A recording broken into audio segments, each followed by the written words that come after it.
Welcome back to another episode on Coffee with Craner. Today I have Yvonne Pilon here. She is the president and CEO at WEtech Alliance. She's also a board of director for the Technology Councils of North America and a board advisor for Canadian Digital Media Network. Yvonne also has a podcast called Tech in the City. I definitely recommend checking that out and using the hashtag on Twitter. She uses it a lot, Tech in the City. So make sure to show her some love and check out her podcast as well. So Yvonne, thank you for joining me today. I appreciate it. Thanks for having me, Lyndon. Happy Monday, or may the 4th be with you. It's Star Wars Day. Yes, I totally forgot to mention that. May the 4th be with everyone. So we didn't even plan this. It seems very fitting that the tech talk matching up with Star Wars. It's very fitting. Yes, exactly. So for the people that are watching, if you have any questions throughout the live stream, please put them in the comments. Yvonne would be happy to answer them. So today's topic is all about the power of technology during a pandemic. So has it helped us? How is it helping us? So today we're going to get into that and talk more about it. So I'm excited. The first question we have for you, Yvonne, is how has technology played a role in COVID-19? Well, I'm so excited you asked that question, Lyndon. So again, what we've seen, I think, when we look at I forget how many days now we're in quarantine, but technology's really played a role in so many levels during COVID. And again, it will continue to play a big role post-COVID. So think about online shopping and robot deliveries, for example. So a lot of us are leveraging e-commerce platforms to buy local, using Amazon. We're seeing, we don't have them here yet, but robot deliveries, I know they've got them in California. So robots are delivering groceries and essentials and medicine. Think about the digital and money, right? We're not using cash anymore, right? We're using a lot more of the digital payments. So COVID has accelerated a lot of the digital transactions that we're seeing. Remote work, right? We're all working from home. And with that has come an increase in platforms like this, like Zoom and Microsoft Teams, telehealth. Think about, my partner is a physician and he can do a lot of telehealth from home, right? And that has been again a catalyst since COVID is how do we treat people in a virtual capacity, in addition to obviously treating them in person. Online entertainment, ironically, Netflix saw their biggest quarter yet. So all of us are streaming Netflix or, leveraging TikTok or, all these online platforms, whether there's esports, e-gamings. And with that has come an increase in telecommunications. So think about, right now it might be a little slower. Why? Because everyone's online, right? So the kind of extra bandwidth that these networks are facing are pretty substantial. Supply chain, we're seeing a lot of shifts there from using technologies like blockchain. We're seeing things happen in 3D printing community. So I'll have some stories to share after in a future, one of your follow-up questions on, how 3D printing has played an increased role in COVID. And things like robots, right? I posted today, if you check out my Twitter feed, the pandemic robot, or I should say robot, drone. So this is a drone that is, it's actually called the Dragonfly. It's a Canadian company. I think they're testing it out in Australia. Don't quote me on that. I didn't read the full article, but basically a drone that would fly over and be able to scan your temperatures and check to see if you're coughing or whatnot. So again, COVID has been a catalyst for technology adoption, but also just technology use, especially big tech, right? Amazon has come out bigger and stronger. Google, Microsoft, you think about Facebook. I mean, we're leveraging Facebook so much now. We're leveraging it here today. So technology has played a big role in COVID. So what are some ways technology is playing a role in your everyday work? So our team, we've been very lucky, and I always go back to feeling blessed that I'm able to work and my team, we're all able to work. So we've kind of went from business as usual as business as virtual. So the big things leveraging technology for us has been really that communication and collaboration. So communication internally and externally, and then collaboration internally and externally, right? So we now are leveraging tools like Zoom. We're leveraging our full collaboration is happening through Microsoft Teams. So we're Microsoft users, so that's been an amazing tool to share documents, to have different chat groups. It's been really awesome to see a lot of those technologies being used. And when you think about the external side, leveraging social media, leveraging podcasting, leveraging sessions like this, an online kind of environments to deliver programming, right? We still have to support our companies. We have over 200 portfolio companies. And again, business doesn't just stop, right? So we're here on how do we help deliver content and programming virtually. So you can check out our social media. And I believe we've already hosted close to 80 different virtual client sessions since the pandemic started, right? So we are trying our best to leverage technology to ensure that our companies are well supported throughout this pandemic. And we're not alone, right? Everyone, those who can are working from home. And I'm here with a new microphone, and I've had to buy some new technologies because our office is locked, unfortunately. So we have been users of the technology and very blessed to leverage those tools to stay connected. So it's definitely, businesses are definitely making that transition. So for the everyday person, how should somebody be using technology to benefit themselves during this time? Well, I think first and foremost, mental health is critical. And when we think about this, for those that are stuck at home, whether they have jobs or or they've been unfortunately laid off throughout this, is so leveraging technology to stay connected. I encourage people when they're doing videos like this to show your face. It's so important to leverage technology to stay connected. That could be with family, friends, colleagues. I mean, you've seen such innovative ways that companies and families. We had my dad's birthday party through Zoom, which was really great. Also, I think while people have a bit of downtime or forced downtime, is using technology to learn. As you said, Lyndon, you learned this platform. We're all learning throughout this process. We're learning new tools. So take the time to not only learn about new technology tools, but learn new skills, right? There's so many online learning platforms that are offering free learning. So this is a chance to learn. It's also a chance to transform, right? Think about small businesses. Future of business, future of work will change. We've seen large tech companies like OpenText in Waterloo. In fact, remote working has worked so well that they're going to continue allowing their staff to work. In fact, they're going to downsize some of their actual physical office space because, again, it's been so successful of remote working. Businesses now are looking at how do I increase my online presence, my digital marketing, my search engine optimization. So you're seeing a lot of businesses adopt technology to transform. I think you can use technology to stay connected and inform. So that informing piece, seeing what's happening, how the government's going to reopen the economy, what's happening locally. I mean, we have today at 1 p.m. So right after this, I believe the City of Windsor council meeting will be live streamed, so you can keep informed through technology. You can explore. We were just talking before the show went live about, we can actually explore bird watching virtually. If you go to Tourism Windsor Essex's Twitter page, I think they shared something. You can explore museums all across the world. And I think lastly, you can use technology to advocate. Every one of us have a different community we serve, whether it's, for our case, it's technology. For others, it's small business, it's transit, it's, people with different abilities. It's a great way to advocate, whether it's through social media platforms, petitions, that kind of thing. So I think those are a few examples of how the general population could leverage technology. Awesome. Thank you. You answered that question really clear for those watching. We had a question come in here from Paul Leacha. He says, what are your thoughts on the emerging 5G network capabilities and its alleged health concerns to society? So again, I wish I was an expert at 5G.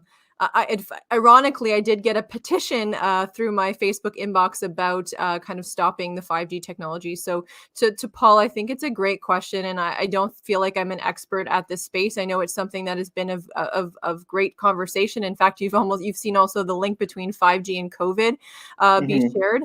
I think it's definitely something that needs more exploration, and I'm happy to provide maybe some more context to experts that I think would be better equipped to take that question. But I think when we look at implementing new technologies, whether it's 5G technologies or we saw a lot of conflict or I guess backlash on the Ring doorbell.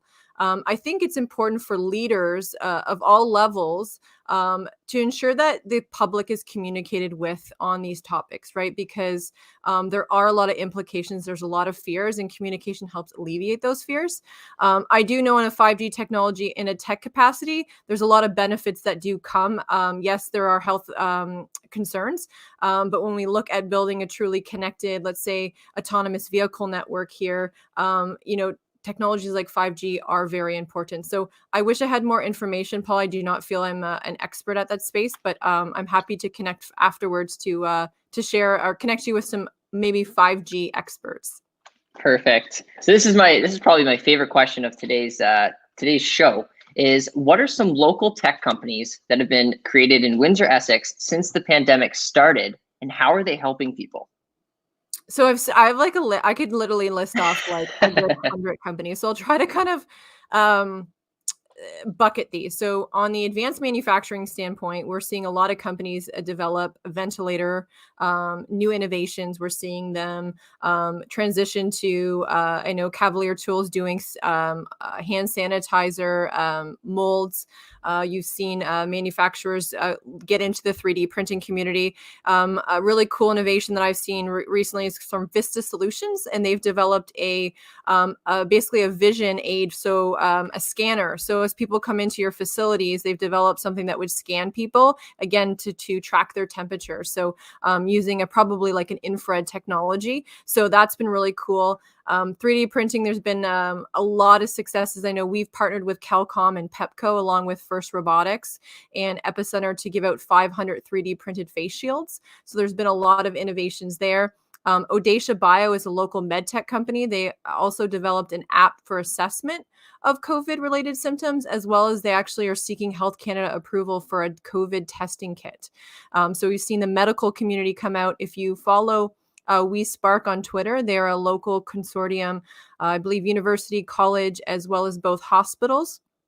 They put out some amazing projects they just funded specific to COVID related issues. One of the researchers that was just shared through the University of Daily News was research looking at how do we, help people isolate or distance themselves using gamification. So lots of cool research being done. From a startup standpoint, we've seen companies, launch early. Lift Lessons is an e-learning platform that was scheduled to launch a little bit later, but because everyone is home and that home learning has increased overnight, they launched early. So they do kind of animation in the STEM field, specific to more specifically the science side.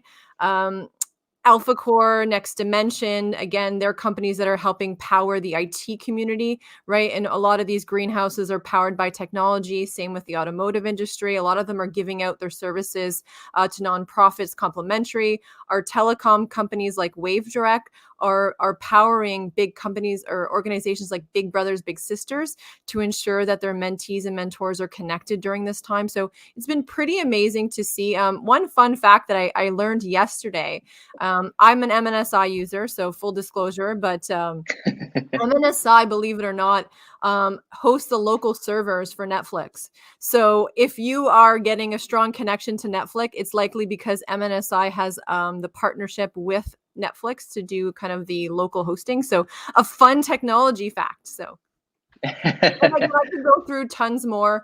Again, there's a growing list on our website of how we don't just serve Windsor Essex, we also serve the Chatham Kent region. So I always said, I shared this in a session I was with Newer earlier last week was, the essential workers are heroes. And I think our technology companies have also played a role in that.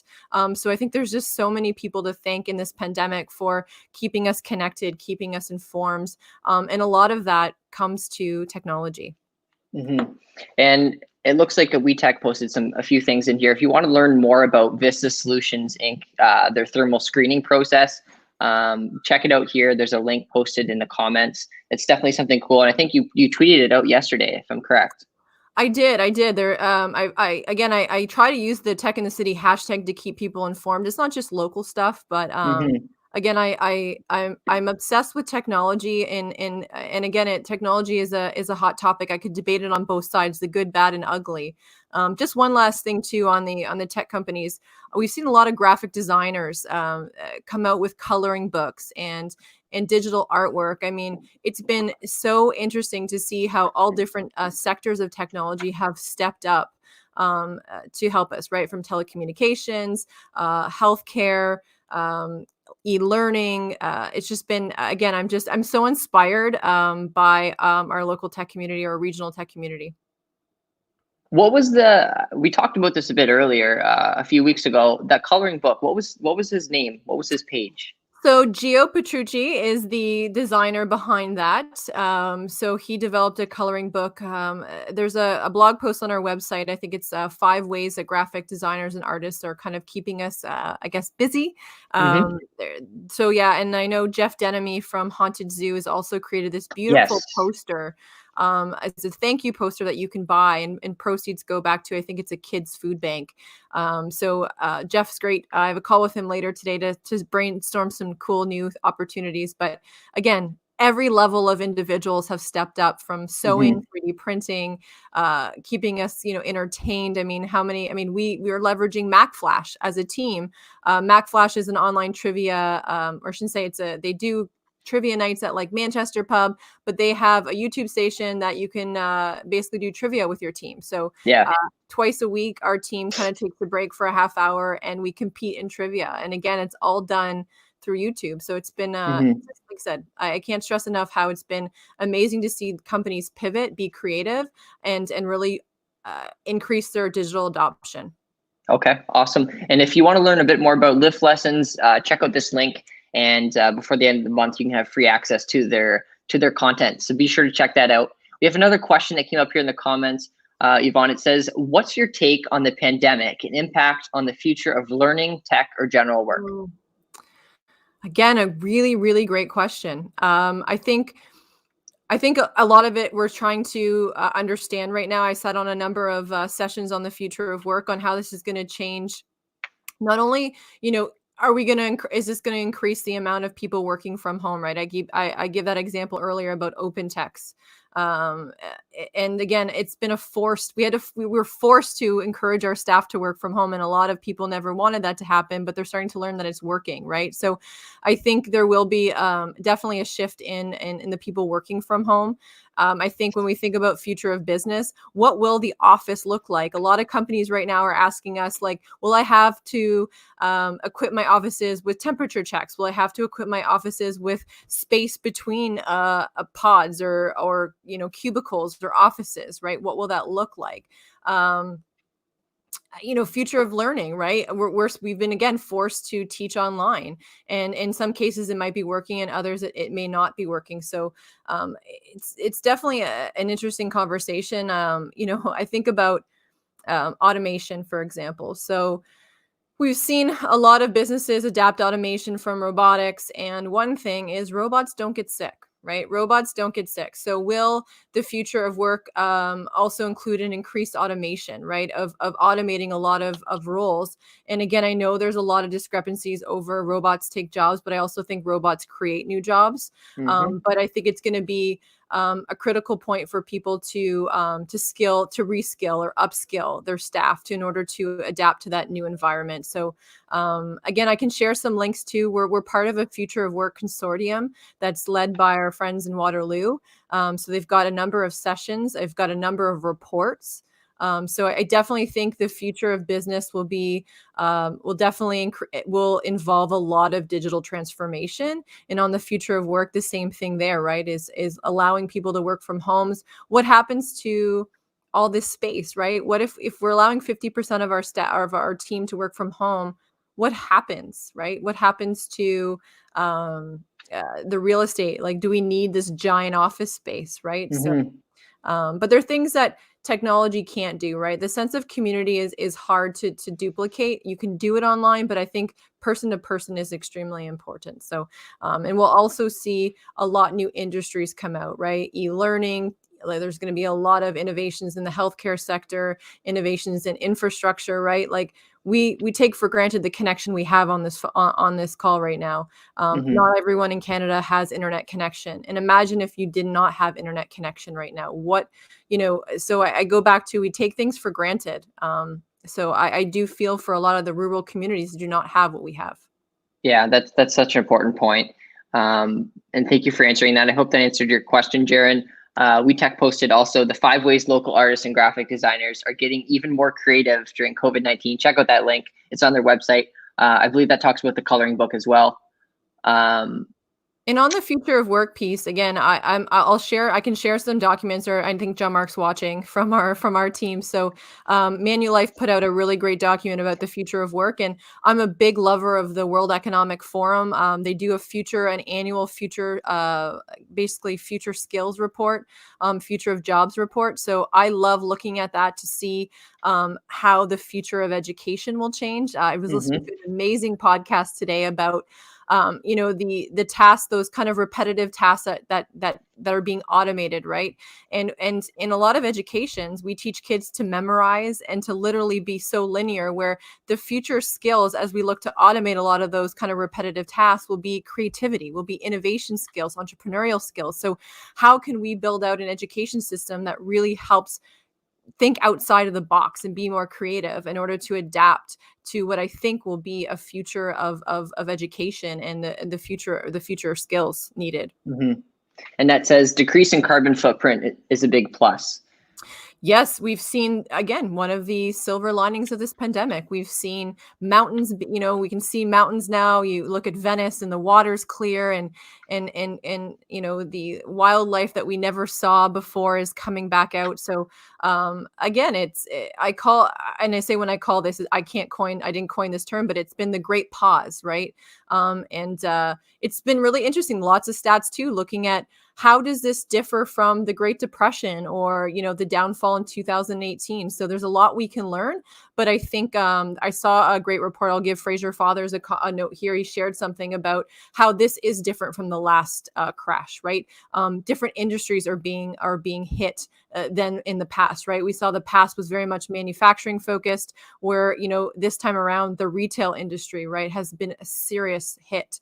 Small businesses, tourism agencies, right? Like, one question I keep getting is, what does the future of events look like? Yeah. What do they, and our team ourselves, right? We put on events and programming to help sustain ourselves, like so many, right, in the nonprofit sector. So we're now looking at how do we bring community together in a virtual way. And one of the ways I encourage everyone to check this tool out, it's called Remo.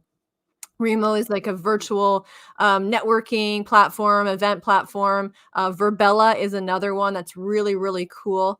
So we're exploring new avenues. So it's it's a scary time. It's a lot of unknowns, but I also think in times of great impact, or a great I wouldn't say depression. It's in times like this, I find the innovation is at a peak, right? So I think a Yes. lot of really cool innovations will come from this, and we're seeing them locally, right? And on Wednesday, we will be announcing the Design Challenge winner for one of our design challenges that we launched in partnership with Libro, Tech Alliance, and Pillar Nonprofit and Communitech. So $20,000 will be delivered to Wow. somebody in Southwestern Ontario for an innovation that addresses social and health impact. And another one will be coming down the pipeline. So if you go to Tech Alliance, I think .ca/design challenge, you'll get alerted for the next challenge. It's going to focus on the recovery or rebuilding of the economy. So Awesome. So Yvonne, just because we have time, I don't want to take too much time up. We do yes. have one more question here that came up in the comments. Do you have any advice for high school students just learning technology and trying to decide for future careers? What a great question. These are all really good questions. I mean, I think right now I keep going back to, we're never going to have a time like this where we get to experiment. And I do understand high school students are still, learning. They're still in school, but I would really encourage you to explore all these different, I call them nano degrees or MOOCs, so massive open online courses. So things like Udacity, Harvard X, LinkedIn Learning, a lot of them are offering their platforms for free. So Mm-hmm. connect to learn new things. I'm a huge advocate of experiential learning, so actually doing something. So, and also connecting with people. We did a podcast called Debunking Computer Science because everyone kept thinking that computer science was being stuck in a room to code. Right. That's all they did was code, code, code. And they lived in a basement. And in fact, there's so many different roles in computer science. If you're a high school student, I know it's coming to an end, but we launched a Minecraft build competition, which you probably heard last week when Adam was on. Massey Hacks is having a Canadian-wide high school hackathon. It's the largest hackathon in Canada for high school students, and it's coming up at the end of May. So if you're a high school student looking to want to build, create new things, it's another great way. But I think you got to get out of your shell if you're a high school student and connect with people. There's more activities happening. I wish there could be more. I think we need to build out capacity for our high school levels to encourage more co-op opportunities. One thing I heard in a good idea was a virtual co-op, right? Just, my fear is when we look at data on what happened the last time something like this happened, youth unemployment went skyrocketed, right? So helping our youth get experience, whether it's volunteer experience, work experience, experiential learning is critical. So for anyone listening, again, please be mindful of the youth that are affected by this. Um, Mhm. and again, stay up to date with WeTech. We try to do things for high school students when we can. But again, the best thing is to keep up to date. So following us on social media, signing up for our newsletter, or even connecting with your teacher, right? And what can we do? First Robotics is another great way to get involved in tech, because you learn about the build side, you learn about the marketing side, you learn about the entrepreneurial side. So lots of opportunities there. Awesome. Great questions, So, everyone. I'm yes. excited. Yeah, it seems like there's a lot of emerging leaders that are watching. So thank you for helping them. If you are looking for more information on Massey Hacks, check out masseyhacks.ca. It starts on May 30th. Great opportunity there. And also, if you're looking for more resources or you're trying to look for more information about technology, check out WeTechAlliance.com. There's so many different resources, so many different stories from our community in tech on that website. And if you go to WeTech, I think it's /connect or Tech Connect. John Mark can add the link. It's basically one of the questions we get all the time is, how do I connect to the tech community, right? Who are the players in the tech community, from Canada Learning Codes to our makers group? We put a website, or we launched a kind of a landing page to help people connect to all of the organizations, right? We're only one group, right? And the last comment I'll make about what's available for high school student, if something's missing, I go back to you, Lyndon, right? Is you did this, right? So Mhm. think about how you could play a role in what's missing, right? Is you can't, you can be the leader in a case of, I wish this was available, right? I would empower a lot of our high school students to be those leaders within their schools, to develop, whether it's a peer group or, bringing industry on campus and reaching out to organizations like us, and we can reach out to our companies. So I'd empower them to be innovative and really to take the charge on what's missing. Awesome. Check out Yvonne's WeTech's website, WeTechAlliance.com/connect. Lots of information on there. Also, go to their Eventbrite page to get notified of new events. They just had a Minecraft event in the community. I think you had over 120 people registered. No, our new stats. Oh, I'm trying to pull them up right now. They are, and then I go to my Microsoft Teams and there's the worst photo of me. Thank you, John Mark. We have 172 registrations. We had 80 Wow. individuals, 92 to participate as teams. And we have actually quite a few of 91% are under 30. So those emerging leaders, those high school students, thank you for participating. And we will be sharing some of the builds, because I can tell you, we did a fly through Minecraft this morning at our team meeting, and I cannot believe the builds we're seeing. So I won't spoil it. Again, we'll share some more, but it's been, again, taking a tool like Minecraft, building community, and literally Adam Castle gets all the credit for an easy mode for delivering this, but building the future of Windsor, right? Things are going to change. So it's a great time to start thinking about, what does Windsor Essex 2.0 or Chatham Kent 2.0 look like? Awesome. Well, thank you, Yvonne, for joining me today. You provided so much knowledge to those watching. And again, check out their website, WeTechAlliance.com. And also, Yvonne has, if you're looking for more information about tech, Yvonne has an incredible podcast called Tech in the City. Check it out. And also use the hashtag Tech in the City throughout Twitter. And she'll be sure to engage with you and start a conversation about tech in Windsor. So thanks so much for joining me today, Yvonne. I appreciate it. Thank you very much, Lyndon, and congratulations on all the great things you're doing. Awesome. Thank you so much, and we'll talk soon. Bye, everyone.